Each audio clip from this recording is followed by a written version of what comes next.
Qiymətli cəmaət, hər şeyin başı yaxşı düşünməkdir.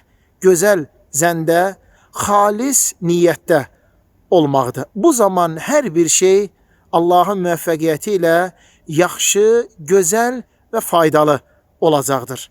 İnsanın qəlbi pis düşüncələrdən, yaramaz fikirlərdən və niyyətlərdən uzaq və təmiz olmalıdır. Sadəcə ən yaxşını, ən gözəli, ən faydalını düşünüb təfəkkür etmək, buna niyyət edib bunun üzərində çalışmaq.